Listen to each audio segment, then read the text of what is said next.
Major Kalshi classes, online courses for all defense exams, recorded lecture, e-notes, daily live classes, online test. अब online पढ़ेगा तभी तो फौजी बनेगा India. Download the MKC Learning app and fulfill your dreams. Hello students, welcome to Major Kalshi online classes. This is Ajay Shukla, faculty of English language at Major Kalshi classes.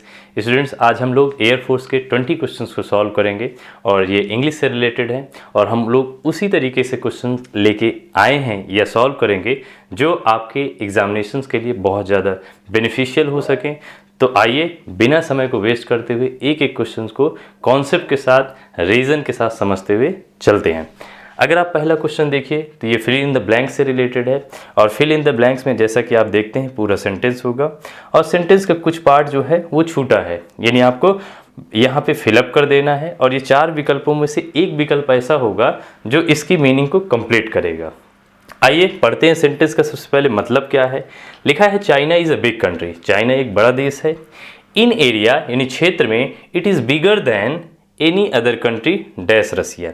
अगर आप देखिए sentence को पढ़िए तो sentence में ये कह रहा है कि क्षेत्र में यह रूस को छोड़कर यानी रसिया को छोड़कर अन्य किसी देशों से बड़ा है. ध्यान दीजिएगा यहाँ पे बेसिक सी बात की जा रही है एरिया वाइज. तो अब यहाँ पे एक विकल्प का चुनाव करना है, एक ऐसा ऑप्शन चूज करना है जो कंप्लीट सेंस दे. तो सबसे पहले हमें सभी का मतलब समझ में आना चाहिए कि होता क्या है. अगर आप देखिए पहला है ए है तो एक्सेप्ट है. एक्सेप्ट का मतलब होता है स्वीकार करना. और आप देखें बी है एक्सेप्ट है तो बी आप अगर देख रहे हैं तो एक्सेप्ट का मतलब होता है के अलावा या के सिवाय. बिल्कुल हाँ सही है, आप इसी ऑप्शन को चूज करोगे. और अगर हम बात करते हैं एक्सेप्ट है क्या, तो एक्सेप्ट एक अपने आप में प्रीपोजिशन है. तो ये जब भी प्रयोग किया जाता है किसी भी सेंटेंस में वो हमेशा सब्ट्रैक्शन का सेंस देता है. किसका देता है? सब्ट्रैक्शन का सेंस देगा. इसका मतलब है कि माइनस का सेंस देने का काम करता है. ठीक, ये माइनस या सब्ट्रैक्शन का सेंस देता है. ठीक, अब इसका मतलब क्या हुआ? इसका मतलब ये है स्टूडेंट्स कि हम कहीं भी अगर हम एक्सेप्ट का यूज करते हैं तो सब्ट्रैक्ट का सेंस देगा. जैसे आपने कहा I like everybody except Ravi. इसका मतलब है कि रवि को छोड़कर मैं सभी लोगों को पसंद करता हूं. तो यहाँ पे करेक्ट ऑप्शन इसका कौन सा होगा? बी होगा. इसी तरीके से बिसाइड्स इसी का जस्ट उल्टा होता है. बिसाइड्स होता है इन एडिशन टू के सेंस में हम यूज करते हैं और वो हमेशा एडिशन का सेंस देता है. और ये किसका देगा? माइनस या सब्ट्रैक्शन का सेंस देने का काम करता है. लेकिन सभी का एक एक करके हम मतलब समझ लेते हैं. यहाँ पे दिया है एक्सपेक्ट. इसका मतलब होता है आशा करना.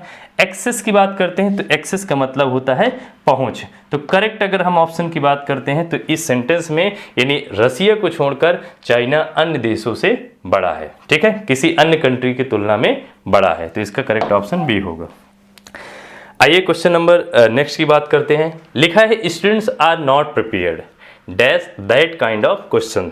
यहाँ पे आप देख रहे होगे कहीं भी सबसे पहले क्वेश्चंस की बात करते हैं तो अगर आपने प्रिपेयर कहीं शब्द देखा और इसके साथ प्रीपोजिशनल कंडीशन हमें यूज़ करना है तो प्रीपोजिशन के रूप में हमेशा हम किसका यूज़ करते हैं?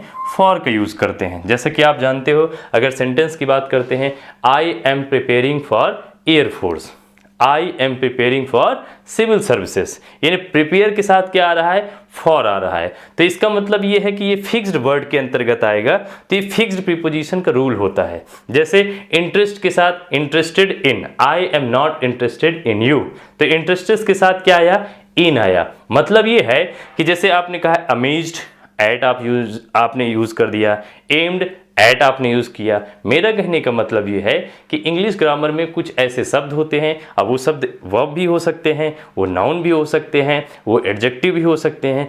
तो वो अपने साथ कुछ विशेष तरीके से प्रीपोजिशन को लेते हैं. मतलब कुछ स्पेसिफिक प्रीपोजिशंस होंगे जिनके साथ हम उन प्रीपोजिशन को फॉलो करेंगे या वही प्रीपोजिशन उन शब्दों के साथ आना चाहिए.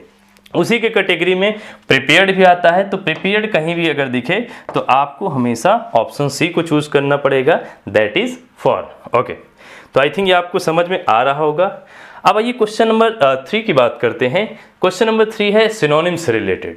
अब सिनोनिम्स की अगर हम बात करते हैं तो इसमें से करेक्ट विकल्प का हमें चुनाव करना है, चूज करना है कि इनमें से कौन सा ऐसा शब्द है जो इसका समान अर्थ प्रकट करेगा. अब यहाँ पे 4 विकल्प हैं, तो सबसे बड़ी बात यह है कि हमें जो शब्द दिया है उसका मतलब आना चाहिए और उसके साथ साथ जो 4 शब्द दिए गए हैं उनका भी प्रॉपर हमें मीनिंग पता होना चाहिए, तभी हम सेंटेंस को यानी तभी हम इसके सिनोनिम्स को फाइंड आउट कर सकते हैं ये कौन सा इसका उचित ऑप्शन होना चाहिए। अगर आप देखें तो रिटेलिएट का अगर हम बात करते हैं तो रिटेलिएट का मतलब होता है प्रतिकार, प्रतिकार लेना, ठीक है, प्रतिकार। अब प्रतिकार का मतलब होता है बदला, क्या होता है, बदला। तो जैसे ही हमने बोला बदला तो आपके दिमाग में तुरंत दिमाग पे सेट हुआ होगा सी की बात, इसी से एवेंजर्स बना है, ध्यान दीजिएगा, एवेंजर्स जो मूवी आई थी इसी से बना है। तो इसका मतलब रिटेलिएट का सही ऑप्शन क्या होगा, एवेंज होगा। अच्छा, और क्या हो सकता है, रिवेंज भी हो सकता है, हो सकता है बिल्कुल, यहाँ पे रिवेंज भी हो सकता है, यहाँ पे स्ट्राइक बैक भी हो सकता है, ध्यान दीजिएगा, स्ट्राइक बैक।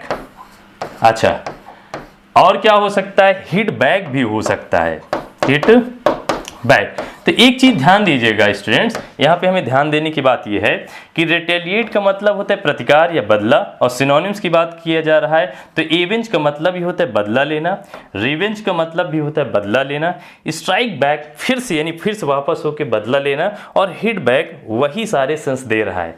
तो अगर एवेंज नहीं आता है, रिवेंज देता है या स्ट्राइक बैक देता है या फिर हिट बैक देता है, तो किसी भी शब्द का अगर प्रयोग कर देता है तो वही परफेक्ट माना जाएगा।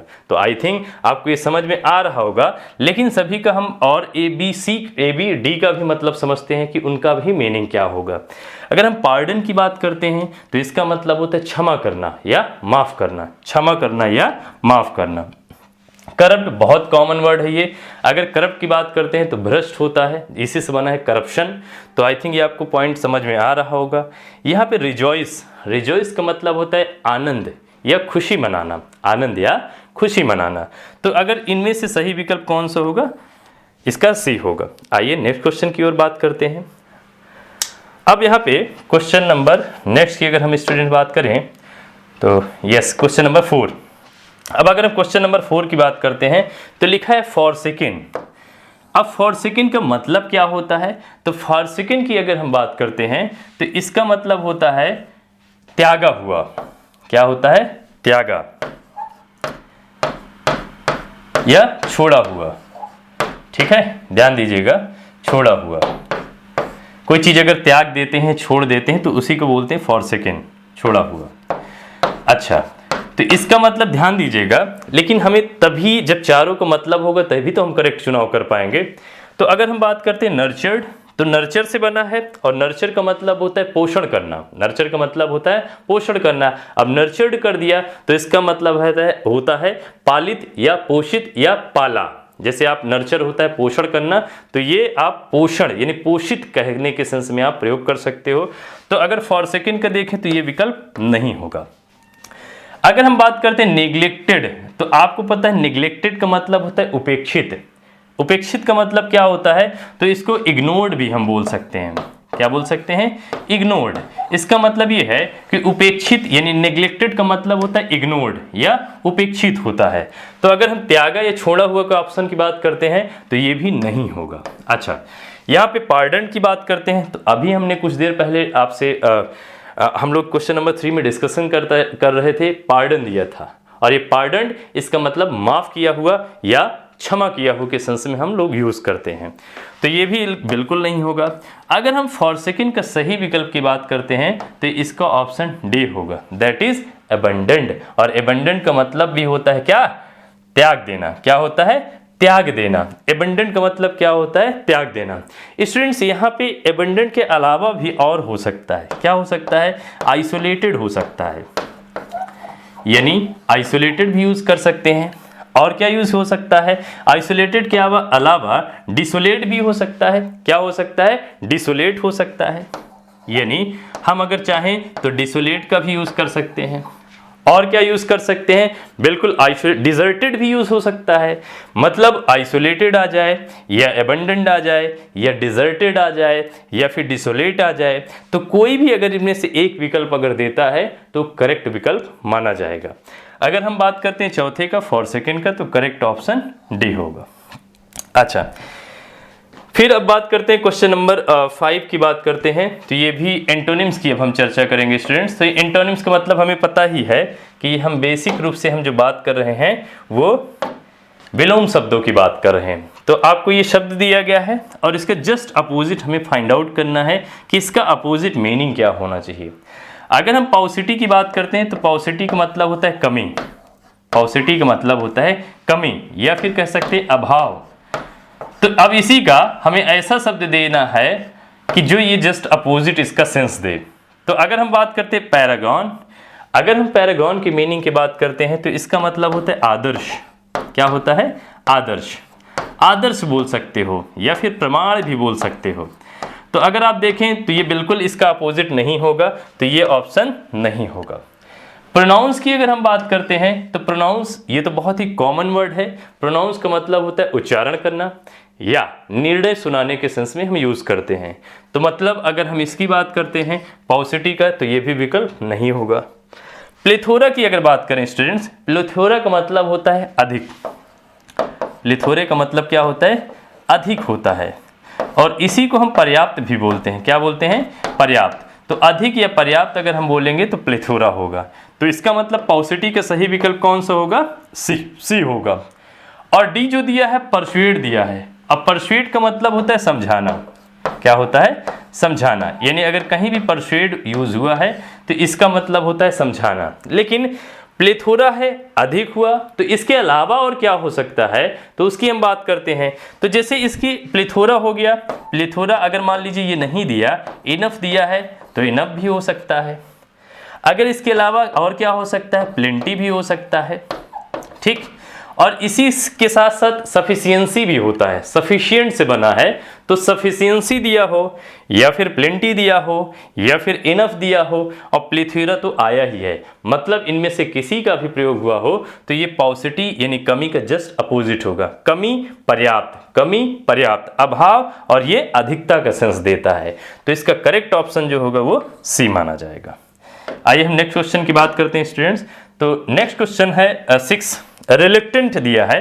ये शब्द अपने आप में क्या है? रिलेक्टेंट दिया है। अब बात करते हैं रिलेक्टेंट का मतलब क्या होता है। रिलेक्टेंट का मतलब होता है अनिच्छुक। इसका मतलब होता है अनिच्छुक। तो अब आप समझ चुके होंगे कि कौन सा होना चाहिए। तो रिलेक्टेंट के इन सभी विकल्पों में अगर हम बात करते हैं तो ये विलिंग ही होगा। लेकिन पहले हम समझ लेते हैं कि और का क्या मतलब है। हेजिटेंट का मतलब होता है हिचकिचाहट। हेजिटेंट का मतलब होता है हिचकिचाहट। यानी रिलेक्टेंट का मतलब होता है अनिच्छुक और हेजिटेंट का मतलब होता है हिचकिचाहट। उसी से बना हेजिटेशन। इसी से देखते हुए हेजिटेशन बना है तो इसका मतलब है हिचक होता है। तो यहाँ पे हिचक का सेंस बिल्कुल नहीं देगा, तो ये बिल्कुल नहीं होगा। रिजर्व की बात करते हैं तो रिजर्व से बना है और रिजर्व का मतलब होता है आरक्षित। आरक्षित।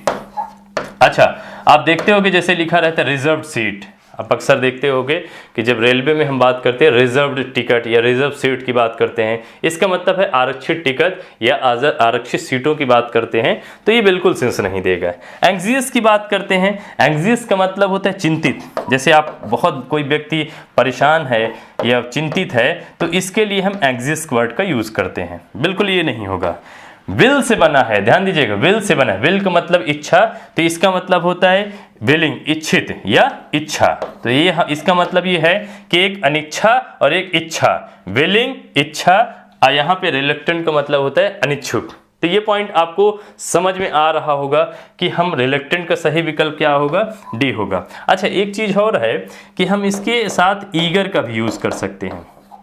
Eager, EAGER, EAGER, eager. अच्छा, ईगर हो गया। ईगर कीन भी हो सकता है, बिल्कुल हो सकता है कीन। और इसी के साथ साथ इंथुसियास्टिक भी हो सकता है, इंथुसियास्टिक। तो इसका मतलब है कि अगर ईगर आ जाए, कीन आ जाए, इंथुसियास्टिक आ जाए या फिर विलिंग आ जाए तो इनमें से किसी का भी अगर प्रयोग किया गया है तो रिलेक्टेंट का जस्ट इसका मतलब है रिलेक्टेंट का जस्ट अपोजिट माना जाएगा। तो आई थिंक ये आपको पॉइंट समझ में आ रहा होगा। उसके साथ साथ कहीं ना कहीं आपको अन्य शब्द भी जानने को मिल रहे हैं, सभी का मतलब पता चल रहा है और जो ऑप्शन इसका सही है उसके और क्या विकल्प हो सकते हैं उनको भी हम साथ साथ देते चल रहे हैं ताकि आप एक आइडिया डेवलप कर सकें। अच्छा, अगर हम नेक्स्ट की बात करते हैं, क्वेश्चन नंबर 7 की बात करें स्टूडेंट्स, तो let us see question number 7। So question number 7 is, अब यहाँ पे क्वेश्चन नंबर 7 क्या कह रहा है, ये वन वर्ड सब्स्टिट्यूशन की बात कर रहा है। वन वर्ड सब्स्टिट्यूशन का मतलब होता है कि वाक्यांशों के लिए हमें एक शब्द का यूज करना है। अब यहाँ पे एक स्टेटमेंट है, इसमें से सही स्टेटमेंट जो दिया है उसको एक शब्द में, उस स्टेटमेंट को हम क्या बोलेंगे। लिखा है an allowance made to a wife, इसका मतलब है एक भत्ता जो एक पत्नी को उसके हस्बैंड के द्वारा दिया जाता है।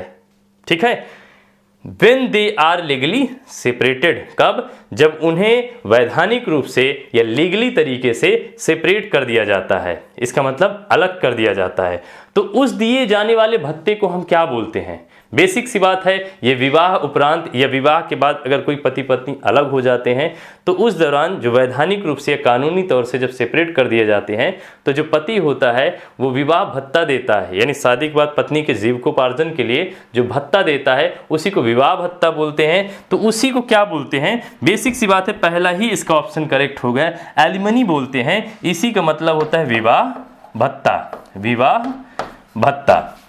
तो ये आपको समझने की कोशिश करना है। पर्सिमनी की बात करते हैं, पर्सिमनी का मतलब होता है कंजूसी या बचत होती है। कोई व्यक्ति अगर कंजूसी करता है तो इसका मतलब है कि पर्सिमनी, इसी से पर्सिमोनियस होता है, पर्सिमोनियस होता है। तो पर्सिमनी का मतलब होता है कंजूसी या बचत यूज करेंगे, बिल्कुल नहीं है। अगर हम मैट्रिमनी की बात करते हैं तो मैट्रिमनी का मतलब होता है, इसी से बदला है मैट्रिमोनियल। ठीक है, अक्सर आप देखते हो मैट्रिमोनियल अफेयर्स के बारे में सुनते हो, अक्सर न्यूज में आता रहता है। तो मैट्रिमनी का मतलब होता है शादी या विवाह। तो मैट्रिमोनियल अफेयर्स की बात करते हैं, शादी यानी शादी उपरांत अगर अफेयर्स होते हैं तो उसी को मैट्रिमोनियल अफेयर्स बोलते हैं। फिलहाल यहाँ पे मैट्रिमनी का मतलब होता है शादी या विवाह। ऑनरेरियम का मतलब होता है वेतन, या फिर देखा जाए तो जो आप सैलरी पाते हो, ठीक है, सम्मानार्थ आपकी जो वेतन होती है उसी को हम क्या बोलते हैं, ऑनरेरी बोलते हैं। तो मानदेय जो होता है उसी को हम क्या बोलते हैं, ऑनरेरियम बोलते हैं। तो इसका करेक्ट ऑप्शन क्या होगा, ऑप्शन ए होगा। अच्छा, मेंटेनेंस भी तो बोल सकते हैं, क्या बोल सकते हैं, मेंटेनेंस भी बोल सकते हैं, सस्टेनेंस भी बोल सकते हैं। क्या बोल सकते हैं, सस्टेनेंस। तो इसका और क्या हो सकता है, सस्टेनेंस भी हो सकता है, लाइवलीहुड भी, अगर मान लीजिए कभी इनमें से अगर लाइवलीहुड भी दिया होता, सस्टेनेंस दिया होता, सब्सिस्टेंस भी दिया होता, तो सब्सिस्टेंस या सब्सिस्टेंस या सस्टेनेंस या फिर लाइवलीहुड या फिर हम एलिमनी का यूज करते हैं या फिर मेंटेनेंस, इनमें से कोई भी शब्द दिया होता तो इसमें से उचित विकल्प माना जाता। तो आई थिंक आप ये पॉइंट समझ पे आ रहे होंगे।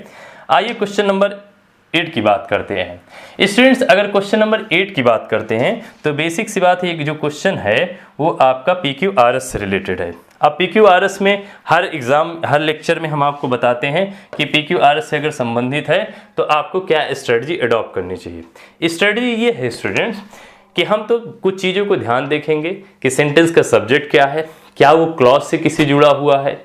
अब उसके बाद जो सेंटेंस में जितने भी विकल्प दिए गए हैं उसमें हेल्पिंग वर्ब को देखना है, यहाँ पे रिलेटिव क्लॉज को भी देखना है। उसके साथ साथ हम देखेंगे कि रिलेटिव प्रोनाउन आया है या एडवर्ब आया है, तो उन सभी चीज़ों को हम समझते हुए चलेंगे।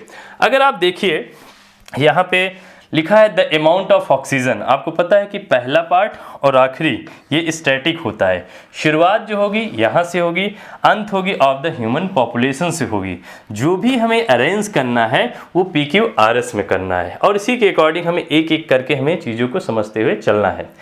आइए बात करते हैं यहाँ पे द अमाउंट ऑफ ऑक्सीजन। तो आप देख रहे हो दो ऑप्शन RR से है, एक P से है, एक S से है। तो देखते हैं इसका परफेक्ट क्या होना चाहिए जिससे एक कंप्लीट सेंस दे। अगर आप देखें द अमाउंट ऑफ ऑक्सीजन, अगर हम शुरू करें R से, the amount of oxygen is being diminished day by day. इसका मतलब है ऑक्सीजन की जो मात्रा है दिन प्रतिदिन घटती जा रही है या घटती जा रही है। ठीक है, फिर Q है ड्यू टू इंडिस्क्रिमिनेट डिफॉरेस्टेशन, किसके कारण, अविवेकपूर्ण वृक्षों की कटाई के कारण।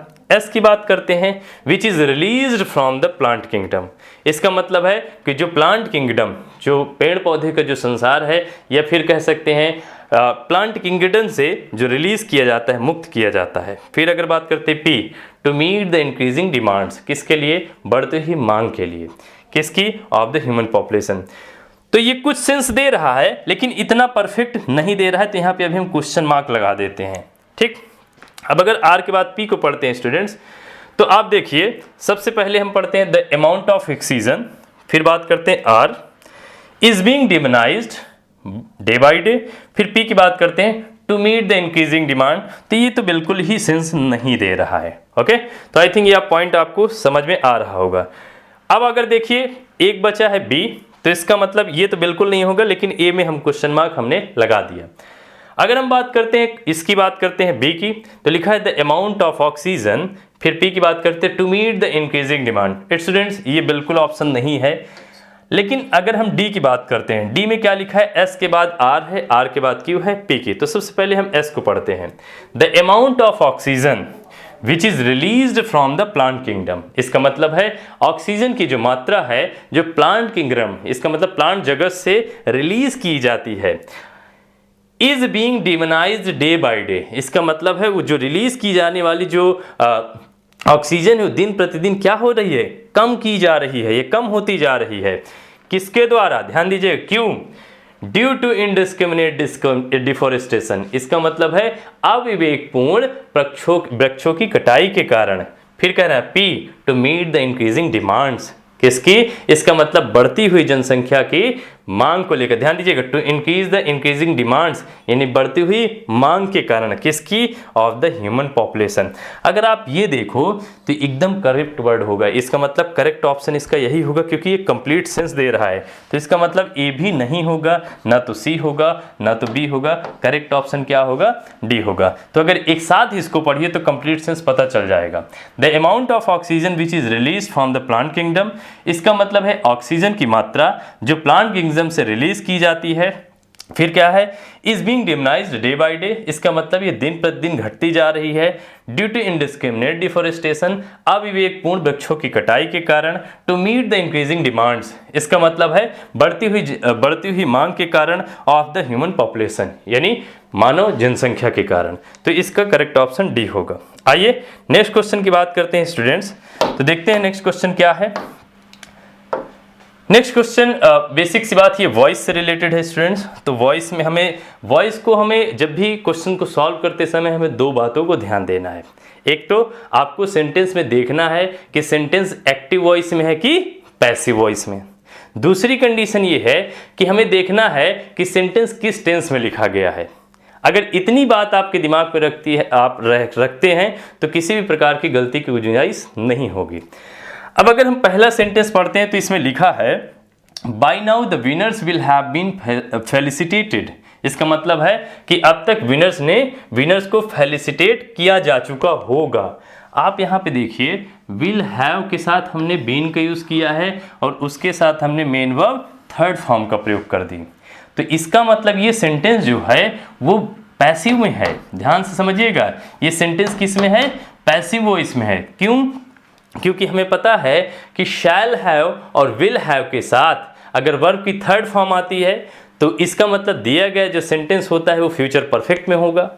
और शैल हैव विल हैव के साथ हम बीन का जब यूज कर देते हैं और उसके साथ वर्ब की थर्ड फॉर्म का प्रयोग किया जाता है तो दिया गया सेंटेंस पैसिव वॉइस में होता है। तो इसका मतलब ये जो सेंटेंस है वो पैसिव वॉइस में दिया गया है और आपको क्या करना है, सेंटेंस को एक्टिव वॉइस में कन्वर्ट करना है। तो आपको पहचान में आ गया होगा कि विल हैव के साथ यहाँ पे बीन का प्रयोग करके वर्ब की थर्ड फॉर्म है, पैसिव वॉइस है और ये सेंटेंस जो है फ्यूचर परफेक्ट टेंस से संबंधित है। तो इसका मतलब है यहाँ हैव फेलिसिटेटेड दिया है तो ये बिल्कुल नहीं होगा क्योंकि हैव आया है। फिर यहाँ पे बात करते हैं दूसरे की, they will have been facilitated, यहाँ पे विल हैव बीन भी आया है तो इसका मतलब ये भी विकल्प नहीं होगा। नेक्स्ट की बात करते हैं, दे will have felicitated the winners. आप देख सकते हो कि यहाँ विनर्स जो आया है सब्जेक्ट बना है तो इसका मतलब ये पैसिव वॉइस का सब्जेक्ट बना है तो इसका मतलब ये एक्टिव वॉइस का क्या रहा होगा, सब्जेक्ट। यहाँ पे विनर्स जो दिया गया है द विनर्स है, ध्यान दीजिएगा पैसिव वॉइस का सब्जेक्ट है तो एक्टिव वॉइस का ये क्या रहा होगा, ऑब्जेक्ट रहा होगा। एक्टिव वॉइस का क्या है, क्योंकि हम क्या करते हैं सब्जेक्ट वर्ब ऑब्जेक्ट को हम कॉन्सेप्ट एडॉप्ट करते हैं तो इसका मतलब है ऑब्जेक्ट को सब्जेक्ट और सब्जेक्ट को ऑब्जेक्ट बना देते हैं। तो इसका मतलब ये पैसिव वॉइस का जब सब्जेक्ट है तो एक्टिव वॉइस का क्या रहा होगा, ऑब्जेक्ट रहा होगा।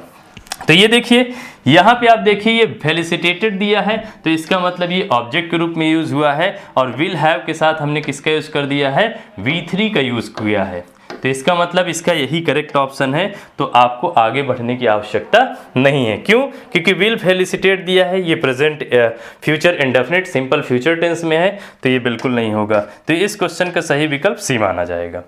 आइए नेक्स्ट क्वेश्चन की बात करते हैं स्टूडेंट्स। अगर ये नेक्स्ट क्वेश्चन की बात करते हैं तो ये नरेशन से है, सेम कंडीशन यहाँ भी है। इसका मतलब है कि सबसे पहले सेंटेंस को आपको आइडेंटिफाई करना है कि वो डायरेक्ट स्पीच में है कि इनडायरेक्ट स्पीच में। अगर डायरेक्ट में होगा तो इनडायरेक्ट में कन्वर्ट करना है, और इनडायरेक्ट में होगा तो डायरेक्ट में चूज करना है।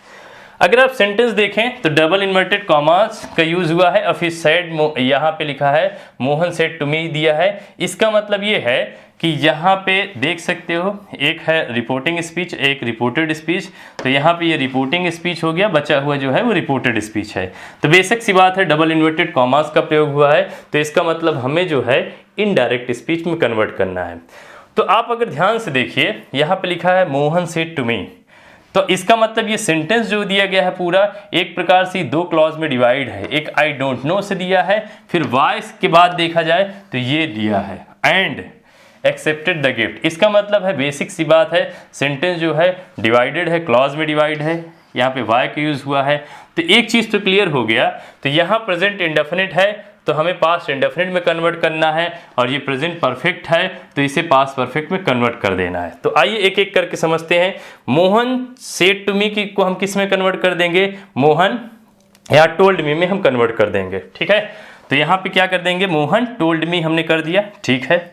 अब हमें पता है कि अगर हम बात करते हैं आई की, तो आई किसके अनुसार होता है, आई बिल्कुल सीधी सी बात है, आई जो होता है रिपोर्टिंग वर्ब के सब्जेक्ट के अकॉर्डिंग होता है। यानी फर्स्ट पर्सन का जो प्रोनाउन होता है वो हमेशा रिपोर्टिंग जो वर्ब होती है उसके सब्जेक्ट के अकॉर्डिंग चेंज होता है। यहाँ पे मोहन है तो यहाँ पे आई है, तो आई किसके अनुसार चेंज होगा, मोहन के अनुसार। तो इसका मतलब ये ही हो जाएगा। और हमें पता है कि अगर सेंटेंस असर्टिव से रिलेटेड है तो उसमें कनेक्टिव के रूप में हम किसका यूज करते हैं, दैट का यूज करते हैं। तो इसका मतलब ये ही हो गया। फिर प्रेजेंट इंडेफिनिट, यहाँ पे पास्ट इंडेफिनिट, बिल्कुल पास्ट इंडेफिनिट में ये प्रयोग किया गया है, डिडंट नो यूज हुआ है। फिर एज इट इज हमें वाई का यूज कर देना है, और हमें पता है कि थर्ड पर्सन में कोई चेंजेस नहीं होता, तो इसका मतलब दे है, दे को दे में ही यूज करेंगे। अब आप यहाँ देखो प्रेजेंट परफेक्ट में है, तो प्रेजेंट परफेक्ट को हम किस में बदल देते हैं, पास्ट परफेक्ट में बदल देते हैं। बिल्कुल ये भी पार्ट बदला हुआ है। और फिर लिखा the papers and accepted the gift. तो एक चीज आपको क्लियर हो गई होगी कि यहाँ पे Mohan told me that he didn't know why they hadn't signed the papers and accepted the gift, यही इसका करेक्ट ऑप्शन होगा। तो इसका मतलब आपको आगे बढ़ने की आवश्यकता नहीं है। क्यों? क्योंकि यहाँ देखिए आप डोंट नो का यूज कर दिया है, तो ये बिल्कुल ऑप्शन नहीं होगा। उसी तरीके से आप देख सकते हैं यहाँ भी डोंट नो है, ये भी नहीं होगा। और यहाँ तो देख सकते हैं सेड टू मी है, उसके बाद know why they hadn't signed the papers and accepted. आप देख सकते हैं यहाँ पे रिपोर्टिंग वर्ब में चेंजेस किया ही नहीं, जबकि आपको टोल्ड वर्ब में यानी टोल्ड में कन्वर्ट करना चाहिए। तो इस 10वें का सही विकल्प कौन सा होगा, ए माना जाएगा।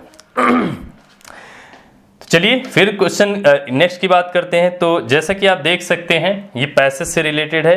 तो अक्सर स्टूडेंट्स हम दो तरीके से पैसेज को करते हैं, या तो आप पूरा रीड आउट कर लीजिए या एक एक सेंटेंस। इसका मतलब ये है कि हम सेंटेंस में कहीं ना कहीं जब हम पैसेज को पढ़ते हैं तो पैसेज को दो तरीके से सॉल्व किया जाता है। मैं हर बार बताता हूँ, या तो आप पूरा प्रश्न पढ़ लो, या तो आप पूरा प्रश्न पढ़ के फिर पैसेज करो, या फिर जनरल अगर पैसेज ज़्यादा बड़ा नहीं है, ज़्यादा कॉम्प्लिकेटेड आपको नहीं दिखता है, तो एक तरीका ये है कि आप पैसेज को पढ़ करके तब प्रश्नों का उत्तर दे सकते हैं। तो आज हम लोग पहले एक काम करते हैं कि हम पहले जो है आज पैसेज को पढ़ेंगे और पैसेज को पढ़ करके हम प्रश्नों का जवाब देने की कोशिश करेंगे। अब अगर आप सेंटेंस देखें यानी पैसेज को देखें तो लिखा है पैसेज में women's education in India is one of the foremost concerns of the government of India as well as the society at large। अब at large का मतलब होता है बृहद रूप से यानी विस्तृत रूप से। तो कह रहा है कि women's education in India, Bharat में महिला शिक्षा, is one of the foremost concerns of the government of India as well as of the society at large. इसका मतलब है कि भारत में महिला शिक्षा भारत सरकार के साथ साथ सोसाइटी की सबसे बड़ी चिंताओं में से एक है, यानी सबसे बड़ी व्यापक चिंताओं में से एक है। It is due to the fact, यह इस तथ्य के कारण है कि एट द प्रेजेंट टाइम यानी वर्तमान समय में the educated women play a very significant role in overall development and progress of the country. इसका मतलब है कि वर्तमान समय में शिक्षित महिलाएं देश के समग्र विकास और प्रगति में एक महत्वपूर्ण भूमिका अदा करती हैं या महत्वपूर्ण भूमिका निभाती हैं। ध्यान दीजिएगा, women hold a prominent position in the Indian society. महिलाएं जो होती हैं एक विस्तृत या अच्छे स्थान को भारतीय समाज में ग्रहण करती हैं and all over the world और पूरे विश्व में। हाउएवर, हालांकि since the pre historic times, प्रागैतिहासिक काल से वुमेन वर डिनाइड अपॉर्चुनिटीज, महिलाओं को अवसरों से वंचित किया गया था and had to suffer from the hegemonic masculine ideology, और उन्हें पुरुष सत्ता या पुरुष सत्तात्मक समाज के विचारधारा से सफर करना पड़ा। दिस अनजस्टिफिएबल एंड अनवारंटेबल ऑपरेशन, इसका मतलब है यह अन्यायपूर्ण और अनवारंटेबल यानी गैर जमानती अत्याचार had resulted into a movement. इसका मतलब है ये एक मूवमेंट में, इसका मतलब आंदोलन में परिवर्तित हुआ, मूवमेंट में, that fought to achieve the equal status of women all over the world. और जो ये लड़ा गया एक मूवमेंट इसलिए शुरू किया गया, इक्वल स्टेटस ऑफ वुमेन, इसका मतलब है महिलाओं को समान स्टेटस प्रदान किया जाए पूरे विश्व में। Women's education in India is the consequence of such progress। इसका मतलब है कि women's education in India, Bharat में महिला शिक्षा इस प्रकार के प्रोग्रेस का एक परिणाम है। And this led to the tremendous improvement of women's condition, और इसके कारण महिलाओं के स्थिति में बहुत बड़े मात्रा में या बड़े तौर पर सुधार आया थ्रू आउट द वर्ल्ड, इसका मतलब पूरे विश्व में। नेवरदिलेस, इसके बावजूद या फिर भी eradication of female illiteracy is considered as a major concern today. इसके बावजूद भी इरेडिकेशन का मतलब होता है समाप्त करना या उन्मूलन करना। क्या? इरेडिकेशन ऑफ फीमेल इलिटरेसी, इसका मतलब है महिला असाक्षरता is considered as a major concern today. इसका मतलब है कि महिला असाक्षरता आज एक बड़ी कंसर्न या चिंता का विषय माना जाता है। तो इसमें देखते हैं, सेकंड पैराग्राफ देखिए, समझ लेते हैं। इन द प्रेजेंट एरा, वर्तमान युग में, the Indian society has established a number of institution for the educational development of women and girls. अगर वर्तमान युग की बात करते हैं तो भारतीय समाज यानी भारतीय Indian society has established a number of institution, Bharatiya Samaj ने महिलाओं के लिए educational development of women and girls, इसका मतलब है कि भारतीय समाज ने महिला के एजुकेशनल डेवलपमेंट यानी शैक्षणिक विकास और गर्ल्स की, लड़कियों की शैक्षणिक विकास के लिए बहुत सारे इंस्टीट्यूशन अर्थात संस्थानों का निर्माण किया है, ये संस्थानों की स्थापना की है। एस्टैब्लिश का मतलब स्थापना करना। और देखते हैं, these educational institutions aim for immense help, ये जो शैक्षणिक संस्थान है ये बहुत बड़ी मात्रा में एम करते हैं, उद्देश्य करते हैं मदद की, and are concerned with the development of women, और ये महिलाओं के विकास से संबंधित हैं या चिंतित हैं। इन द मॉडर्न सोसाइटी, इसका मतलब है आधुनिक समाज में, women in India have come a long वे, इसका मतलब है बहुत आगे निकल चुके हैं, बहुत आगे बढ़ चुके हैं। अगर बात करते हैं मॉडर्न सोसाइटी में, वुमेन इन इंडिया, भारत में महिलाएं जो है बहुत आगे आ चुकी हैं, have come a long way. Indian women are at par with men in all kinds of task, इसका मतलब है कि सभी प्रकार के टास्क जैसे कि रीचिंग द मून, इसका मतलब चंद्रमा पे पहुंचना, कंकरिंग माउंट एवरेस्ट, इसका मतलब माउंट एवरेस्ट पर फतेह हासिल करना, and participating in all fields, और उसके साथ साथ सभी प्रकार के क्षेत्रों में वो पुरुषों के समकक्ष हैं, यानी जो कार्य पुरुष कर सकते हैं वही कार्य महिला भी कर सकते हैं।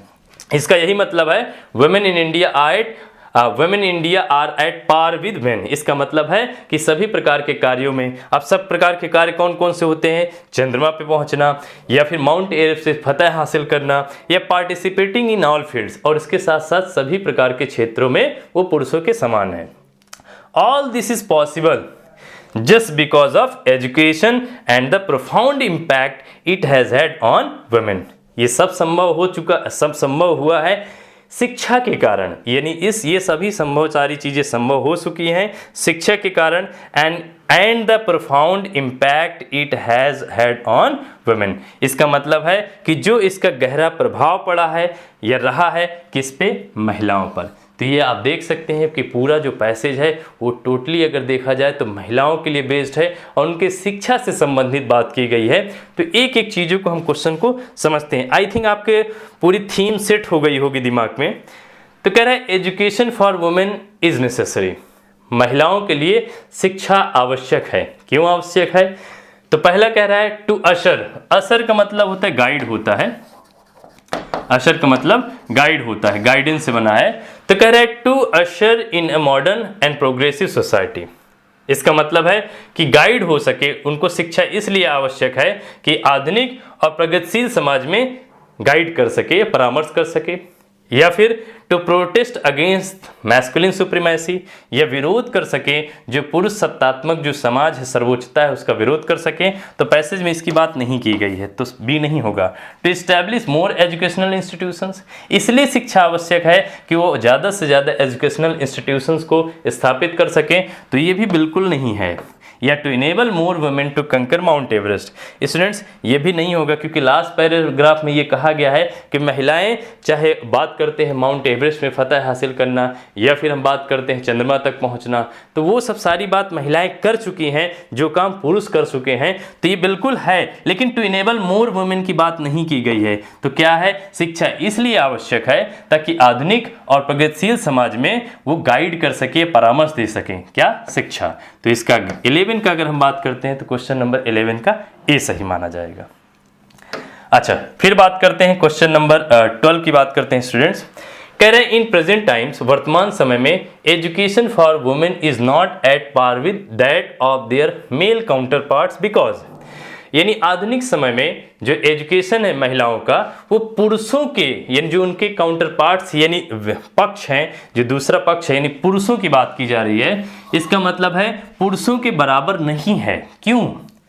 Female illiteracy is a major social problem, इसलिए कि जो महिला असाक्षरता है वो सबसे बड़ी समस्या है तो समस्या, लेकिन ये बिल्कुल रीज़न नहीं है कि इन प्रेजेंट टाइम वुमेन, ये इसलिए नहीं है। इसका मतलब है कि अगर बात किया जा रहा है कि in present times education for women is not at par with that of their male counterparts because, तो ये बिल्कुल रीज़न की नहीं बात की गई है कि क्या रीज़न है कि वो पुरुषों के बराबर क्यों नहीं है। तो बिल्कुल ये बिल्कुल ऑप्शन नहीं है। या फिर Indian women are traditionally more preoccupied with their household duties, जो भारतीय महिलाएं होती हैं पारंपरिक तौर पर वो ज़्यादातर अपनी घरेलू जी कर्तव्यों में शामिल होती हैं या व्यस्त होती हैं, इसलिए वो नहीं है। ये बिल्कुल नहीं होगा, पैसेज में ये बिल्कुल नहीं कहा गया स्टूडेंट्स। या फिर hours is a male dominated society, इसलिए नहीं है क्योंकि हमारा जो समाज है वो पुरुष सत्तात्मक समाज है या पुरुष प्रधान समाज है। याद करिए, मेल हेजमनी की बात की गई है, मैस्कुलिन हेजमनी की बात की गई है, बिल्कुल पैसेज के पैराग्राफ में आप देखेंगे तो इसी के बारे में बात किया गया है। इसलिए आज महिलाओं के बराबर नहीं है क्योंकि हमारा जो समाज है वो पुरुष सत्तात्मक समाज है या पुरुष प्रधान समाज है। इसीलिए आज जो शिक्षा है वो महिलाओं की जो शिक्षा है पुरुषों के बराबर नहीं है। तो इसकी करेक्ट ऑप्शन यही होगा, आगे बढ़ने की आवश्यकता नहीं है, क्योंकि आगे लिखा है Indian women did not join the world wide movement to gain equal status for themselves. इसका मतलब है कि जो भारतीय महिलाएं हैं वो विश्वव्यापी जो आंदोलन चला था वो किसके लिए, to gain equal status for themselves, अपने लिए समान स्टेटस प्राप्त हो सके, उसमें ज्वाइन नहीं किए थे। तो ये बिल्कुल ऑप्शन एकदम नहीं है। तो इसका अगर 12 की बात करते हैं तो 12 की सी सही होगा। अब अगर क्वेश्चन नंबर 13 की बात करते हैं स्टूडेंट्स, तो देखते हैं क्वेश्चन नंबर 13 क्या है। Passage dash has been a major boost for female literacy in India today. अब ये इसमें से एक विकल्प चूज करना है कि जिसमें ये कह रहा है कि a major boost for female literacy in India today. इसका मतलब कौन सा इसमें से एक विकल्प होगा जो ये इस बात को प्रदर्शित करेगा कि वो सबसे बड़ा बूस्ट रहा है, प्रेरणा का काम किया है भारत में। किसके लिए? भारत में महिला लिटरेसी के लिए, यानी फीमेल लिटरेसी के लिए। द मॉडर्न गवर्नमेंट सिस्टम, बिल्कुल पैसेज में नहीं कहा गया है कि मॉडर्न गवर्नमेंट सिस्टम है कि महिलाओं के लिए लिटरेसी के लिए सबसे बड़ा बूस्ट का काम किया है, ये भी नहीं है। ये increase in the number of broad minded people, या फिर ज़्यादातर लोगों यानी ब्रॉड विस्तृत माइंड वाले, अच्छे सूझबूझ वाले, गहरे विचार वाले लोगों की संख्या बढ़ने के कारण, बिल्कुल क्योंकि पहले भी थे तो ये नहीं होगा। या increase in the number of women in prominent position, या फिर बहुत जितने भी बड़े बड़े पद होते हैं उसमें महिलाओं की संख्या बढ़ गई है, इसके कारण, बिल्कुल नहीं है ये भी। यानी देखा जाए तो the global movement to gain equal status for women, इसका मतलब है कि एक वैश्विक तौर पे जो आंदोलन है जिसमें महिलाओं को समान अवसर मिल सके, to gain equal status for women, यही एक सबसे बड़ा बूस्ट का काम किया गया है। तो इसका अगर 13 की बात करते हैं तो 13 का डी ऑप्शन करेक्ट होगा। अब अगर क्वेश्चन नंबर 14 की बात करते हैं तो लिखा है progress and improvement in education for women has enabled them to. इसका मतलब है कि महिलाओं के लिए शिक्षा में, यानी progress and improvement in education for women, महिलाओं के लिए शिक्षा में प्रगति और सुधार उन्हें इनेबल किया है, इसका मतलब है योग्य बनाया है। किस लिए? ओवरथ्रो मेल हेजमनी, जो हमारा पुरुष सत्तात्मक समाज है या पुरुष प्रधान समाज है, उसको पराजित करने के लिए। अगर आप पैसेज में देखें तो पैसेज में इंफॉर्मेशन प्रोवाइड नहीं की गई है। या फिर back coveted positions for themselves, इसका मतलब है कि जो बड़े बड़े पोजीशंस होते हैं, अच्छे पोस्ट होते हैं, उसके प्रति लालसा पैदा करना या उसको स्थान लेने के सेंस में उनको इम्प्रूवमेंट या सुधार आवश्यक थी, बिल्कुल नहीं, ये भी पैसेज में नहीं कहा गया है। फिर कह रहा है create an impact on all aspects of life, इसका मतलब है जीवन के सभी पहलुओं में एक प्रभाव डालने के लिए। बिल्कुल अगर आप पैसेज को देखें तो शिक्षा में सुधार और प्रगति उन्हें किस चीज़ के लिए योग्य बनाया है? इस चीज़ के लिए कि create an impact on all aspects of life, जीवन के सभी पहलुओं में एक वो इम्पैक्ट या प्रभाव डाल सकें। तो अगर आप देखेंगे 14 का सही ऑप्शन कौन सा होगा? सी होगा। अब आइए क्वेश्चन नंबर 15 की बात करते हैं। 15 में कह रहा है कि find the option opposite in meaning to unjustifiable. ये पूरा अंडरलाइन एक शब्द है और उसी पैसेज के अंतर्गत कहा गया है, और ये शब्द अनजस्टिफिएबल है और इस अनजस्टिफिएबल का हमें अपोजिट ढूंढना है। अगर आप देखें यहाँ जस्टिफिएबल से बना है और जस्टिफिएबल का मतलब होता है न्याय संगत, और जब आप अन लगा दिए तो इसका मतलब होता है अन्याय संगत, अन्याय संगत। ठीक है, अब आप देखिए मैच करिए, प्रोग्रेसिव है तो ये प्रगतिशील है, तो ये बिल्कुल ऑप्शन नहीं होगा क्योंकि यहाँ पे अन्याय संगत है और प्रगतिशील बिल्कुल मैच नहीं कर रहा है। लेकिन आप देखिए रीजनेबल की अगर हम बात करते हैं तो रीजनेबल का मतलब होता है तर्क संगत, इसका मतलब होता है तर्क संगत। तो आई थिंक ये आपको समझ में आ गया होगा कि अन्याय संगत कोई कार्य अगर न्याय संगत नहीं होता है तो उसको हम अनजस्टिफिएबल बोलते हैं, और कोई कार्य अगर तर्क संगत होता है या न्यायपूर्वक होता है तो उसको हम तर्क संगत बोलते हैं। तो अगर अनजस्टिफिएबल के सही ऑप्शन की बात करें तो ऑप्शन बी होगा। लेकिन मेथडोलॉजिकल की अगर हम बात करते हैं तो इसका मतलब है प्रणालिक रूप से, या फिर कंपलसरी की बात करते हैं तो अनिवार्यता। तो ये दोनों विकल्प किसी भी स्थिति में नहीं हो सकते।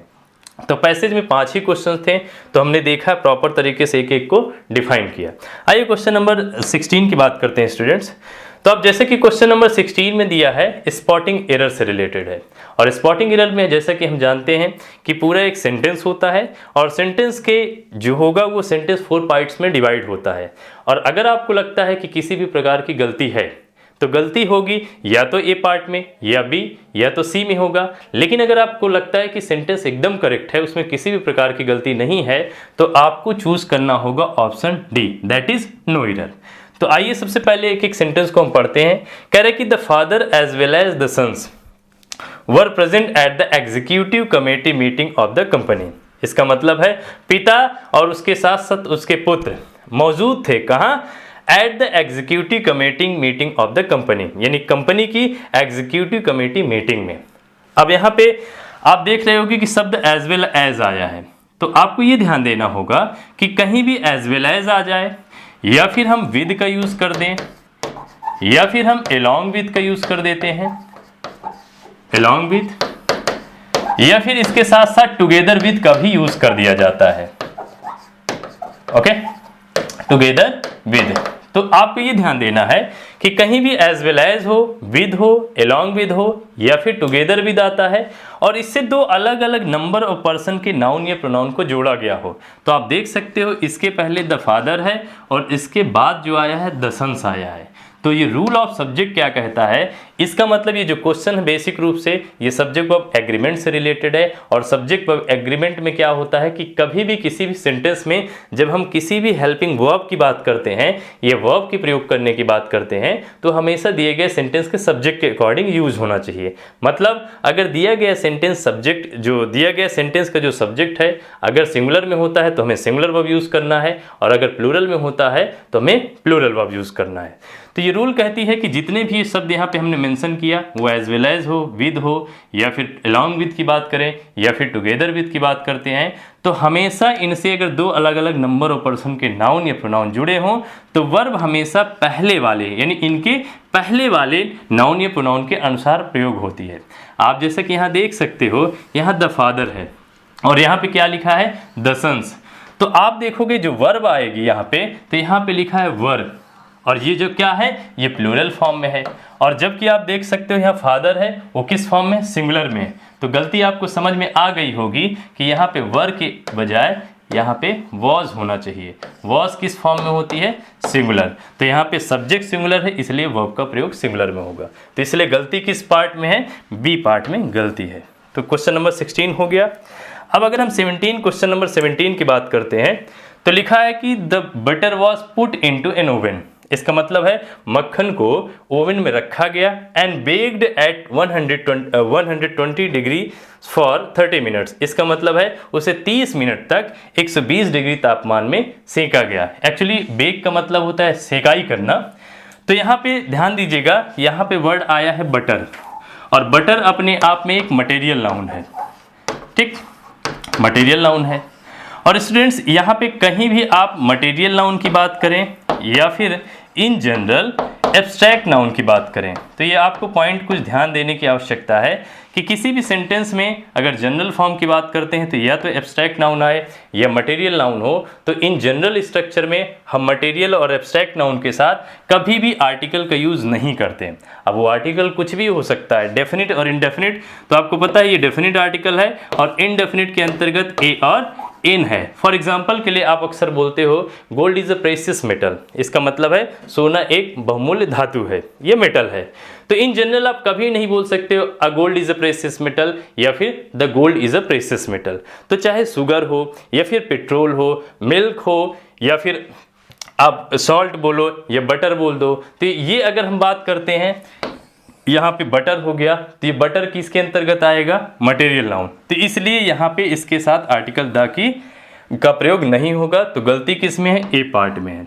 आइए आप समझ गए होंगे।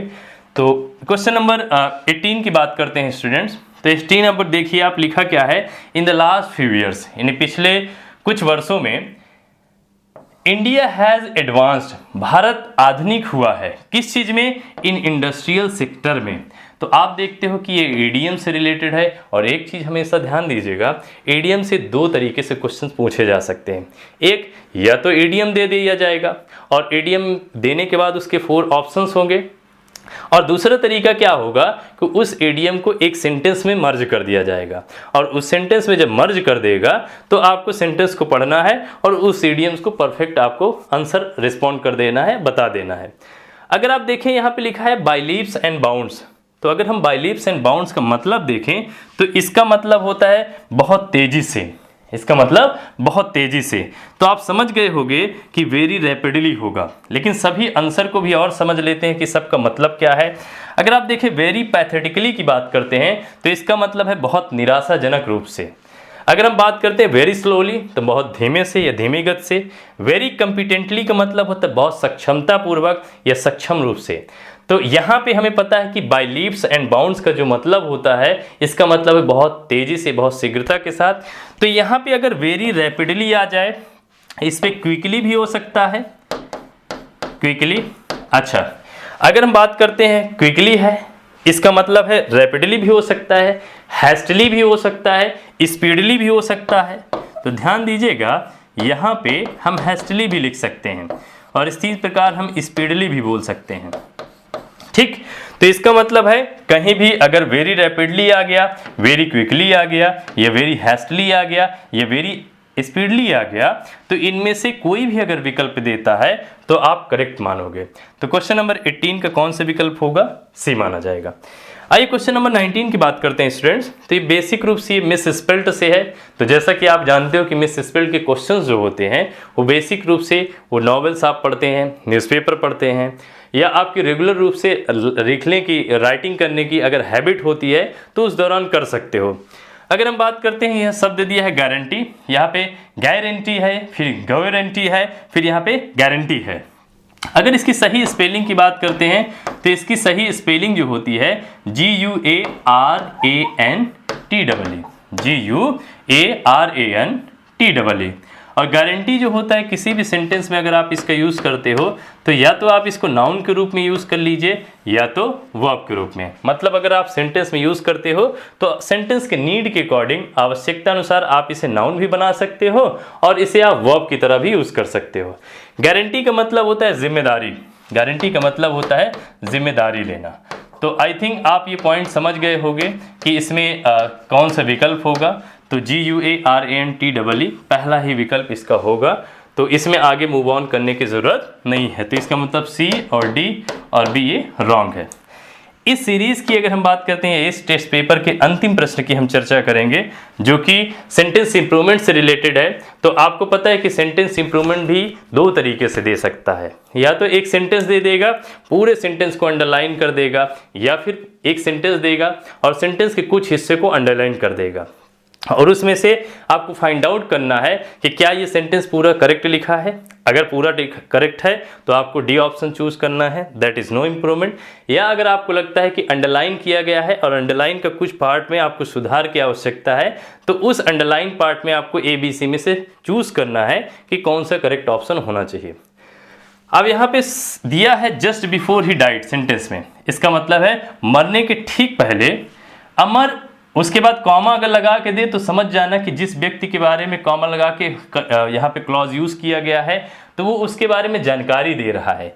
जस्ट बिफोर ही डाइड इसका मतलब मरने के ठीक पहले अमर, हु इज अ पोएट, अमर जो कि एक कवि है, रोट दिस बुक इसका मतलब है कि इस किताब को या इस पोएम को, सॉरी यहाँ पे रोट दिस पोएम, इस पोएम को लिखा था।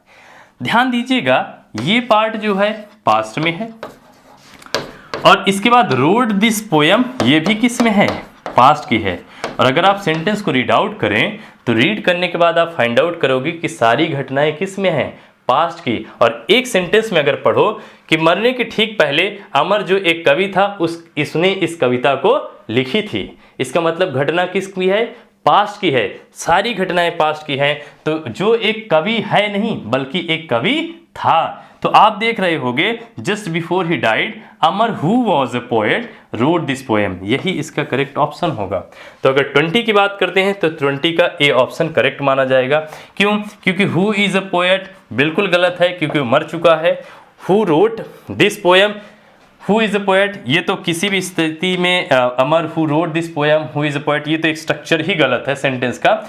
तो अगर आप देख सकते हैं तो 20 का ये क्वेश्चन ए सही माना जाएगा जो ग्रामेटिकली भी सही है। आशा करता हूं आपको ये पेपर आपको अच्छा लगा होगा। अगर इसी तरीके से आप अपने आइडिया, अपने अप्रोच को डेवलप करते हैं तो आने वाले नवंबर के एग्जाम में आप बेस्ट परफॉर्म कर सकते हैं। Thank you so much.